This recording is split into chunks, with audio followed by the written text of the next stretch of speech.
Hello everyone, and welcome back to FilmBook Review, an official YouTube channel of FilmBook, featured in Google News, IMDb's news desk, and a member of the Critics' Choice Association. FilmBook is an entertainment industry news website that reports on the film and television show industries in the United States and across the world.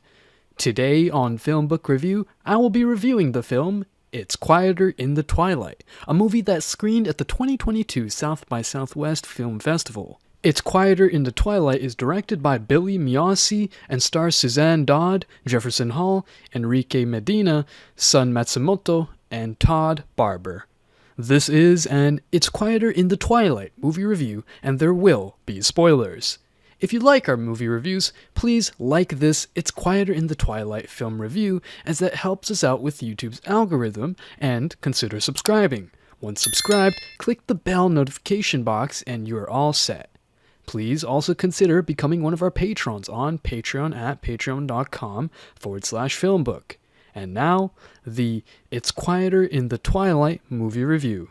This remarkably lucid documentary centers on the handful of scientists remaining who continue to monitor the Voyager program in its 45th year.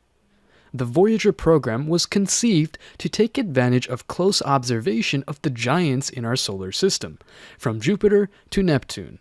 In addition, they were also the first interstellar probes, designed to continue collecting data as they venture beyond our solar system. But what really captured the public imagination was their secondary mission of searching for extrasolar civilizations. So, when the launch dates approached, public interest in the Voyager program hit its crest. Voyager 2 launched on August 20th, 1977 in a southerly direction. Voyager 1, which contains the Golden Record, launched later that year on September 5th, taking the northerly direction. As the probes completed their primary mission, the general public were nearly as awed by the images returned to mission control as the scientists themselves. They had decided to have Voyager 1 forego a glimpse of Pluto to study Saturn's largest moon, Titan, as its dense atmosphere had already garnered a lot of attention. Of course, the probe sent back much more than pictures. As much or more valuable to the scientific team was the hard data that turned theories into facts, as well as reporting conditions they had never even considered. Among these discoveries was the confirmation of the heliopause, a sort of magnetic protective bubble surrounding our solar system. Billy Miyasi takes a no-frills, straightforward filmmaking approach in this opus, similar to those by Barbara Kopel. Miyasi manages to allow these diverse, dedicated scientists take us into their confidence. They seem comfortable in front of the camera, both at work and their own homes. They share enlightening yet comprehensible information about their roles in the mission, without getting too technical. A layman would have no problem following along. By contrast, Voyager Mission Control is not the media-frenzied place it was decades ago. Its primary mission complete, the team, now scaled down to 11 members, is housed on the first floor of a modest business complex. Most of the cubicles are empty.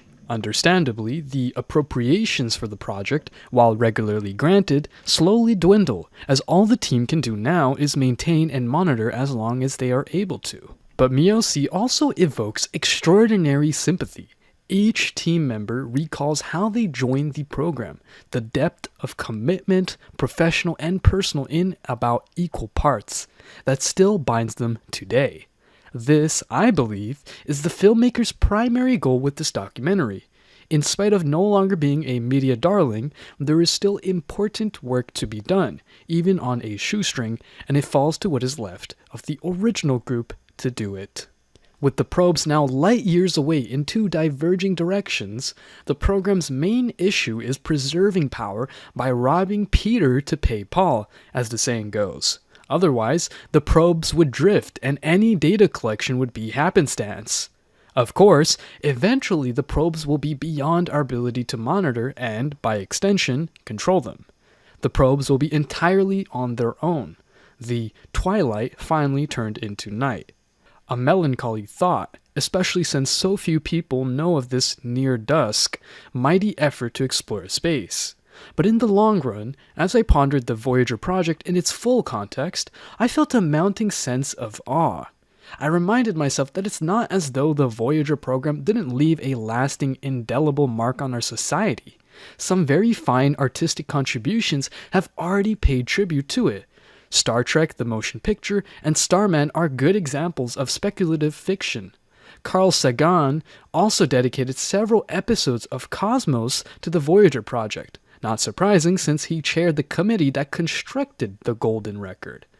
Recent documentaries include The Farthest and Memory of Mankind. It's Quieter in the Twilight, in my opinion, not only stands strong on its own, it deserves a place among those already in the Voyager canon. And that brings us to the conclusion of this It's Quieter in the Twilight movie review. I'd love to hear your thoughts on it below in the comment section. If you liked what you heard during this review, please like this video and subscribe to this channel. Please also visit and subscribe to our podcast channel at FilmBook Podcast and our trailer and reaction channel at FilmBook Trailers. Thank you for viewing, and you can watch one of these reviews next.